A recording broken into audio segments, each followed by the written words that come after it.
आप देख रहे हैं राजस्थान समाचार।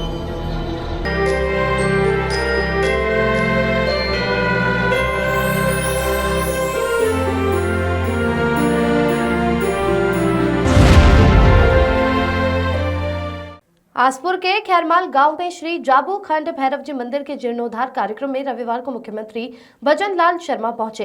उन्होंने पहले भैरव जी के दर्शन किए और इसके बाद हवन में आहुतियां विधि उनके साथ जिले के प्रभारी टीडीए मंत्री बाबूलाल खराड़ी और उदयपुर सांसद मन्ना लाल भी थे। मुख्यमंत्री इससे पहले बांसवाड़ा जिले के त्रिपुरा सुंदरी मंदिर में भी दर्शन और पूजा करने के बाद मुख्यमंत्री धर्मसभा के पांडाल में पहुंचे, जहां उन्होंने आदिवासी संस्कृति संरक्षण और वागड़ के सभी मंदिरों को जोड़कर पर्यटन के रूप में विकसित करने की बात कही।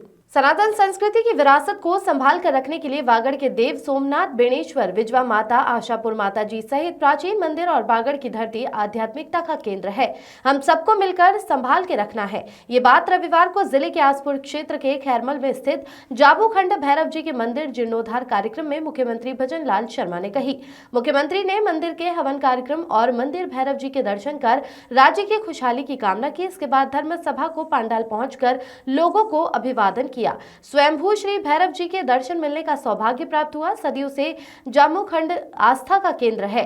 इस पवित्र जगह पर स्थित मीराबाई की ढूंढी को नमन है। शर्मा ने वागड़ के संत मावजी महाराज और देवापुरी महाराज को याद किया। उन्होंने प्रयागराज में चल रहे महाकुंभ को लेकर कहा कि अभी का समय विकास और विरासत दोनों को साथ में लेकर चलने का समय है। इन 10 सालों में भारत सनातन संस्कृति का दुनिया का प्रमुख केंद्र बन गया है। मुख्यमंत्री ने अपने उद्बोधन में बजट में लिए प्रस्ताव को लेकर कहा कि वागड़ के सभी मंदिरों को पर्यटन में जोड़ते हुए आस्था का केंद्र बनेंगे। कार्यक्रम में जिले सहित बांसवाड़ा, उदयपुर जिले के लोग शामिल हुए। सीएम ने बजट घोषणाओं का जिक्र करते हुए कहा, राजस्थान के 65 मंदिरों के विकास को लेकर 161 करोड़ की योजना प्रस्ताव बनाया गया है। आदिवासी संस्कृति संरक्षण के लिए जनजाति नायकों बसिया भील, डूंगर बरड़ा और वीरबाला कालीबाई के स्मारक बनाने की घोषणा की, ताकि आने वाली पीढ़ी संस्कृति से रूबरू हो सके। आदिवासी संस्कृति के विकास को लेकर नए मां बांडी केंद्र के साथ डूंगरपुर बालिका छात्रावास, तिमलवाड़ा के कृषि उपज मंडी खोलने का प्रस्ताव निर्धारित है। साथ ही जिले के सोम कमला, आबा बांध, मोहन नंदी, खड़कदा, गोरेश्वर महादेव व नीलकंठ महादेव, ईश्वर महादेव के विकास को लेकर बात कही। डूंगरपुर में विकास के लिए आगे विकास करने के लिए हमारी सरकार कृत्य संकल्पित है। मुख्यमंत्री के उद्बोधन में युवाओं को 1 लाख नौकरियां देने व 1 साल में कोई पेपर आउट नहीं होने की बात कही। अतिथियों को स्वागत करते हुए पूर्व जिलाध्यक्ष वेलजी पाटीदार ने आसपुर वी साबला पंचायत समिति को सलुम्बर जिले में जोड़ने की मांग की, जिसका उपस्थित सभी लोगों ने तालियां बजाकर समर्थन किया। वहीं महोत्सव में सेवा देने वाले स्वयं सेवकों को एक दिन जयपुर में सीएम से मुलाकात करवाने की बात रखी। भव्य स्वागत, हजारों की तादाद में जनसमूह, कार्यकर्ता, आमजन, प्रशासनिक अधिकारी, साधु संत, मेट कोतवाल। देखिए पूरी कवरेज के साथ आसपुर से दिनेश सेवक की रिपोर्ट।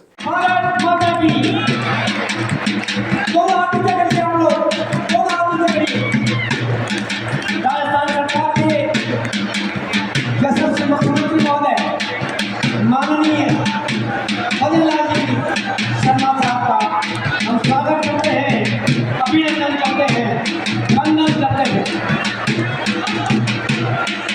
बोलिए भैरव जी धाम की।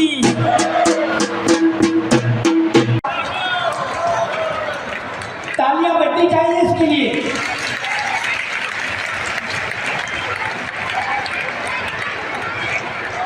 माननीय मुख्यमंत्री महोदय का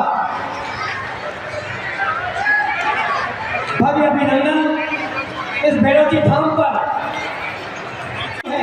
आज पहली बार हमारे बीच में माननीय भजन लाल जी शर्मा साहब भैरव जी धाम पर दर्शन करने के लिए आए हैं।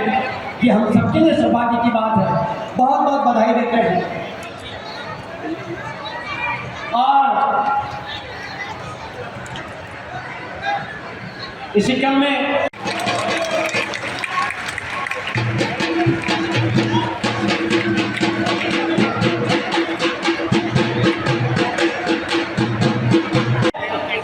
के आगमन पर अपने उद्गारों से सभी का स्वागत करें, अभिनंदन करें। वेलजी भाई, आज हमारे बीच में राजस्थान के यशस्वी मुख्यमंत्री आदरणीय भजन लाल जी शर्मा साहब यहाँ पधारे हैं। मैं आप सबसे निवेदन करना चाहूँगा कि दोनों ही हाथ खड़े करके एक नारा लगाएंगे, भजन लाल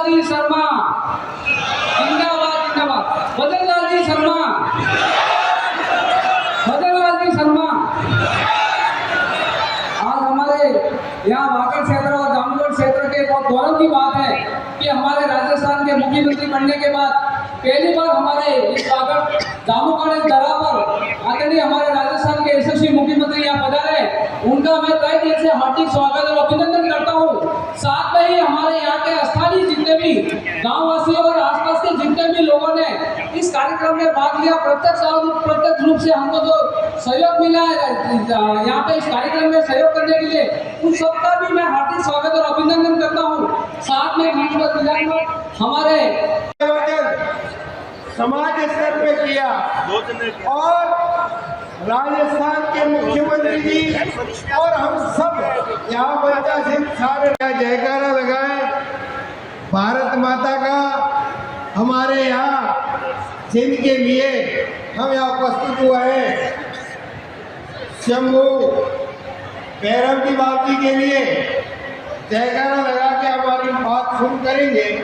इसलिए मेरा सबसे निवेदन है जोरदार जयकारा लगा करके साथ में बोलिए भारत माता की, भारत माता की, भारत। लगना चाहिए कि आवाज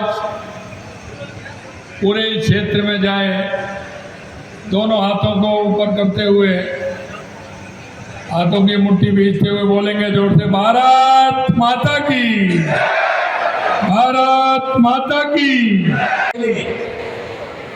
आपके सामने भाषण और भजन के माध्यम से अपनी बात रखने वाले आदरणीय गोपी चंद जी मीणा साहब, हमारी डूंगरपुर जिले की जिला प्रमुख, हमारे पड़ोस में सरोवर विधानसभा से विधायक के रूप में सम्माननीय बहन जी,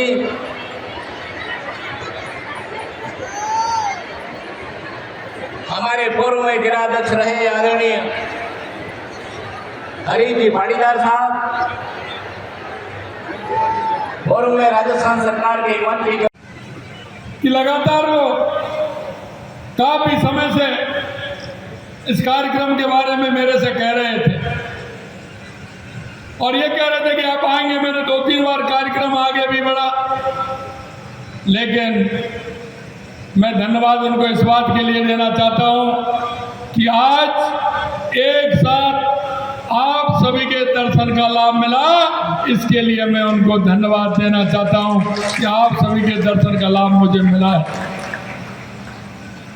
और मैंने देखा है स्वयं श्री जामुखंड भैरव जी मंदिर के जीर्णोद्धार महोत्सव में आप सब पधारे हैं। आप सभी को बहुत बहुत बधाई और शुभकामनाएं मैं देता हूं कि आपने एक अच्छा काम किया है। इस ऐतिहासिक मंदिर को जो भव्य रूप दिया गया है वो यहाँ के लोगों की भगवान भैरव के प्रति अगाध आस्था का प्रमाण है। इस भव्य मंदिर में विराजे भैरव जी का आशीर्वाद लेना मेरे लिए भी बड़ी सौभाग्य की बात है कि आज ही में मैं माँ त्रिपुरा सुंदरी के दर्शन करके आया और उसके बाद भैरव जी के दर्शन हो गए। निश्चित रूप से मैं सौभाग्यशाली हूँ। मित्रों, बागड़ के प्रमुख तीर्थों में से एक स्वयंभू श्री जामुखंड भैरव जी ये मंदिर यहाँ के निवासियों के लिए सदियों से आस्था और श्रद्धा का केंद्र बन रहा है। कहा जाता है कि अज्ञातवास में पांडव इस जगह पर रुके थे, ऐसा बताते हैं। पास में ही मीराबाई की जागृति धूनी है। मैं भक्त शिरोमणि मीराबाई को भी नमन करता हूँ और उनको प्रणाम करता हूँ। कृष्ण भक्त मीराबाई की धूनी यहाँ स्थित है, जैसा मेरे को बताया। निश्चित रूप से मैं उनको भी प्रणाम करता हूँ। डूंगरपुर की यह पूरी धरती अत्यंत गौरवशाली है। यह भक्ति और आध्यात्म की पावन धरा है। यह भगवान शिव, भगवान विष्णु, उनके अवतारों की धरती है। यह संत महाव जी महाराज, भोलेनाथ जी, नाथ जी, पाव जी, देवापुरी जी महाराज जी जैसे तपस्वियों की भी धरती है। मैंने ऐसे तपस्वियों को भी मैं नमन करता हूँ, उनको प्रणाम करता हूँ। इस पावन धरती पर बेणेश्वर धाम बिजवा माता जी, देव सोमनाथ जी, सोम कमलेश्वर महादेव जी, आशापुरा माता जी, शीतला माता जी, ईश्वर महादेव जी जैसे तीर्थ हैं।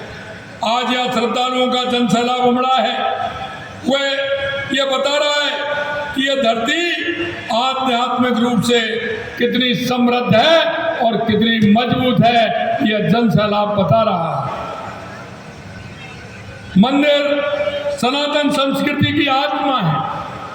प्राचीन समय से ही भारत भव्य और दिव्य मंदिरों की भूमि रहा है और इन मंदिरों के जरिए हमारी आध्यात्मिक कीर्ति दुनिया भर में जानी जाती है और दुनिया भर में यहाँ की आध्यात्मिक कीर्ति फैली हुई है। खैरमाल में आज हम जिस पावन अवसर के साक्षी बन रहे हैं वह भारत की सनातन संस्कृति के उत्थान का ही एक हिस्सा है। देश के यशस्वी प्रधानमंत्री नरेंद्र मोदी जी के नेतृत्व में देश में सनातन संस्कृति को एक नई ऊर्जा मिल रही है। जैसा कि हमारे देश के यशस्वी प्रधानमंत्री नरेंद्र मोदी जी कहते हैं, विकास भी और विरासत भी ये साथ साथ चलने वाली है। हमको हमारी विरासत को भी संभाल के रखना है, क्योंकि ये जो हमारी संस्कृति है यह दुनिया में सबसे अलग है और इसका कारण है कि हम आध्यात्मिकता की ओर जिस तरह से हम बढ़ रहे हैं, हमारा विरासत है, उस विरासत को सजोने का काम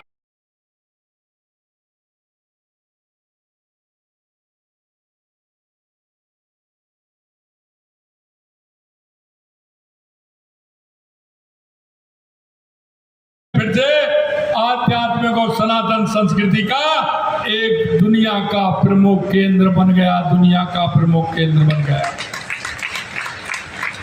हमारी काशी नगरी में भी बाबा विश्वनाथ धाम का वैभव निखारा गया है।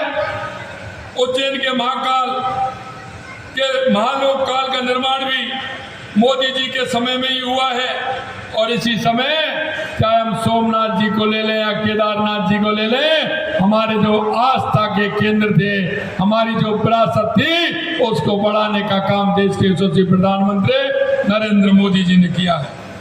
और आप देख सकते हैं, अभी अभी आपने देखा होगा प्रयागराज के महाकुंभ में सनातन संस्कृति का जो भव्य संगम देखने को मिला, उससे हमारी आध्यात्मिक उन्नति का संदेश पूरी दुनिया में पहुंचा है, पूरी दुनिया में पहुंचा है। और ये जो महाकुंभ का संगम है, ये दुनिया में अपने आप में निराला है। आप देख सकते हैं किस तरह से बिना किसी भेदभाव के वहाँ हमारे देश के लोगों ने और दुनिया के लोगों ने जो त्रिवेणी संगम में स्नान किया है, महाकुंभ को देखने लायक है। राजस्थान में हमारी सरकार भी हमारे आस्था धामों का कायाकल्प करने के लिए काम कर रही है। हाल में हमने जो बजट पेश किया है उसमें प्रदेश के जनजातीय आस्था के केंद्र त्रिपुरा सुंदरी मानगढ़ धाम, बेणेश्वर धाम, सीता माता अभ्यारण्य, ऋषभदेव, गौतमेश्वर मंदिर, मातृकुंड आदि को शामिल कर जनजातीय पर्यटन सर्किट विकसित करने का प्रावधान भी हमने किया है कि हमारे इस क्षेत्र में भी हमारा धार्मिक सर्किट ठीक ठाक से बने और हमारे लोग उनमें दर्शन करने के लिए जाएं।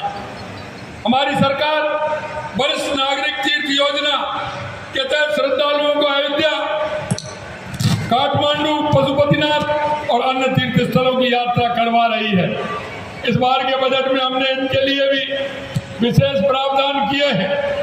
वरिष्ठ नागरिकों के स्वास्थ्य और सहूलियत को ध्यान में रखते हुए वरिष्ठ नागरिक तीर्थ यात्रा योजना के तहत आगामी वर्ष में 6000 वरिष्ठ जनों को हवाई मार्ग से यात्रा कराई जाएगी, हवाई यात्रा कराई जाएगी और 50,000 वरिष्ठ जनों को एसी ट्रेन के द्वारा तीर्थ यात्रा करवाने का हमने कहा है और उनको जल्दी हम तीर्थ यात्रा कराएंगे।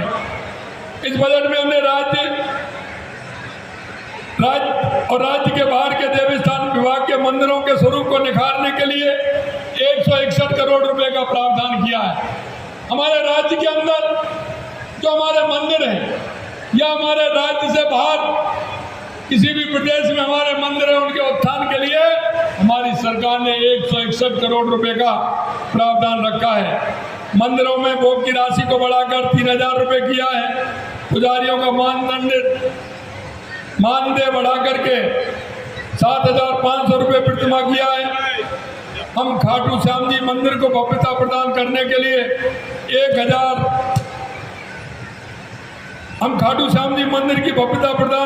लिए 100 करोड़ रुपए के कार्य करवा रहे हैं।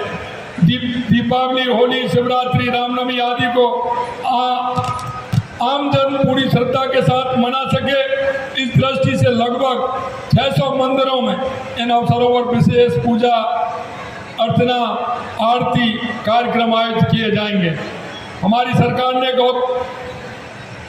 गौतमेश्वर मंदिर, अरनौत प्रतापगढ़, करणी माता मंदिर, नीमच माता मंदिर, उदयपुर जैसे बहुत से मंदिरों के विकास कार्य करवा रही है। पुष्कर में अजमेर ब्रह्मा मंदिर, कॉरिडोर, सरोवर परिक्रमा मार्ग, रणछोड़ राय, खेड़ तीर्थ, पचमंदरा, अनेक तीर्थों का कायाकल्प भी हो रहा है।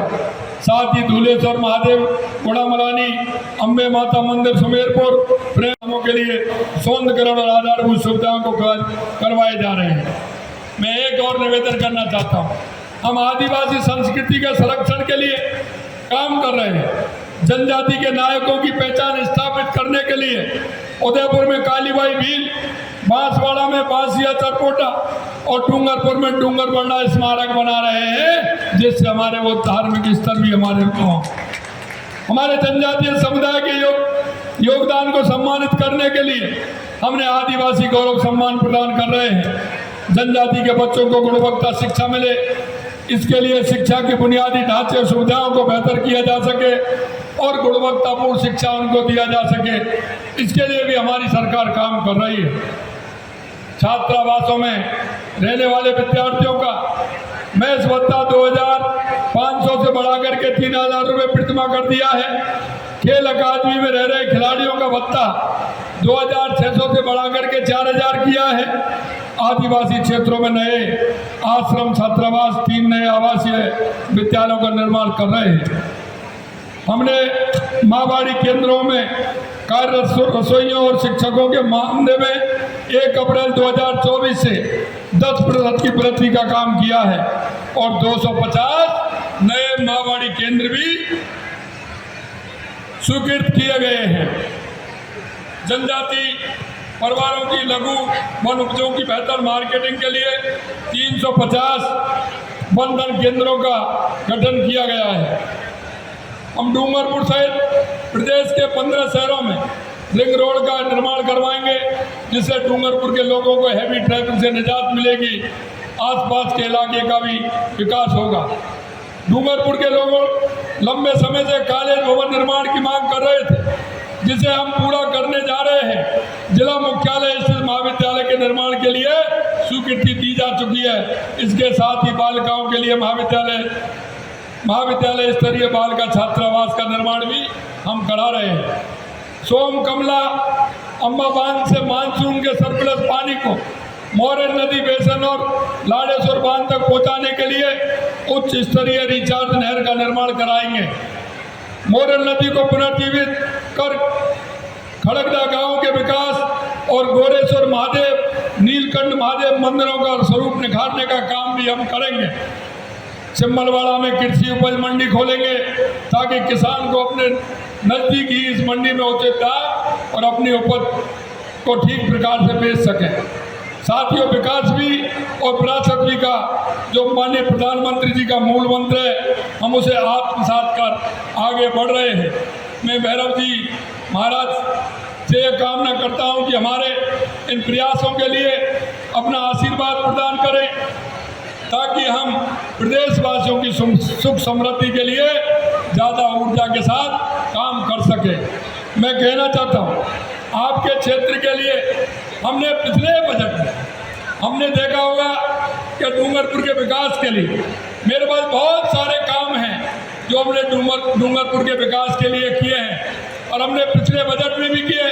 उनका काम प्रारंभ हो गया और इस बजट में किए हैं। मित्रों, मैं आपसे इतना कहना चाहता हूँ कि आप देख रहे हैं, हम इस क्षेत्र के विकास के लिए, युवाओं के विकास के लिए, माता बहनों के विकास के लिए, यहाँ के गरीब किसान के विकास के लिए हमारी सरकार पूरी तरह से काम कर रही है।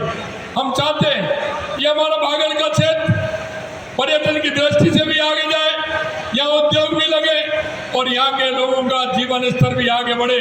और मैं कहना चाहता हूँ जो लोग यहाँ के युवाओं भटकाने का काम कर रहे हैं, यहाँ के युवाओं की दिशा बदलने का काम कर रहे हैं, मैं उनसे आग्रह करना चाहता हूँ और कहना चाहता हूँ कि वो अपने कामयाब कभी नहीं होंगे।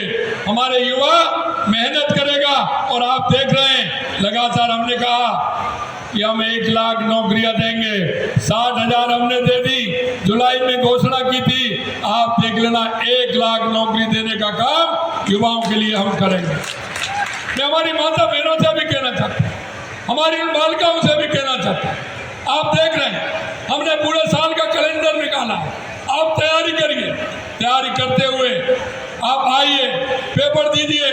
कल ही रीट का पेपर गया है, कहीं कोई नकल हुई है क्या, कहीं कोई पेपर आउट हुआ है क्या, 1 साल में कोई भी पेपर आउट हुआ है क्या?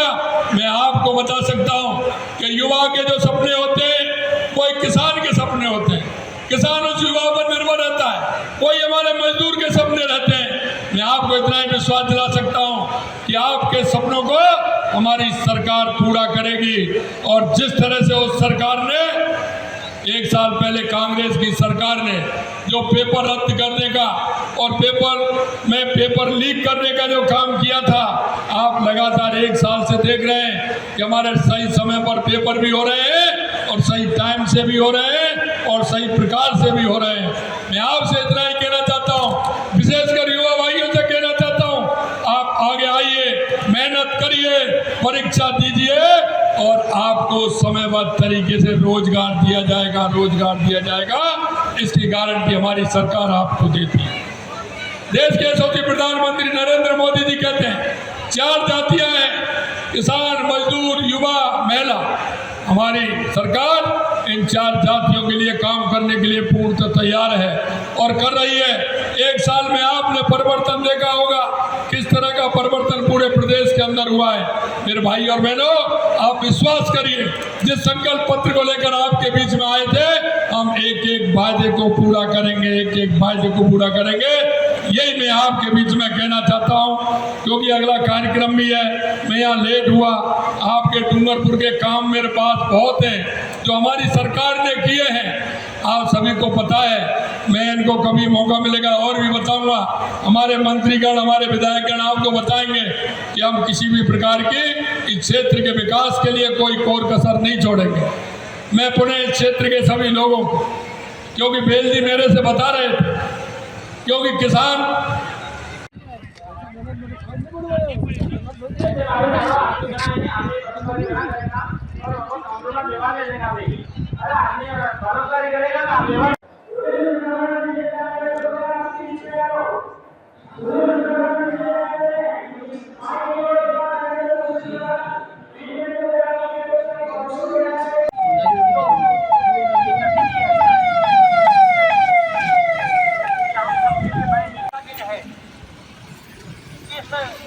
निर्माण में हमारे बीच में राजस्थान सरकार के यशस्वी मुख्यमंत्री महोदय पधार रहे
परम चमत्कारिक मंदिर भगवान भैरव जी का यहाँ पर है।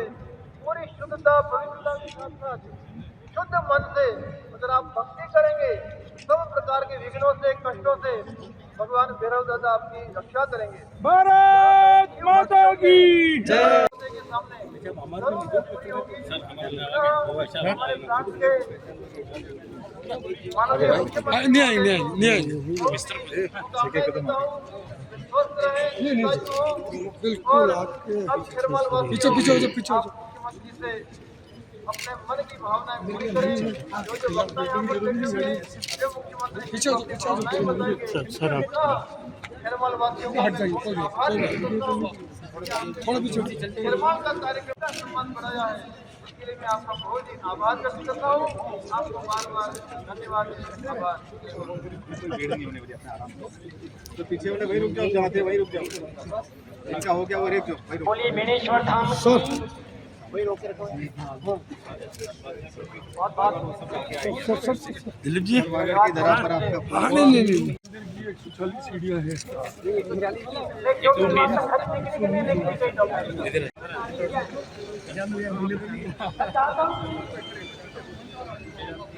माननीय मुख्यमंत्री महोदय,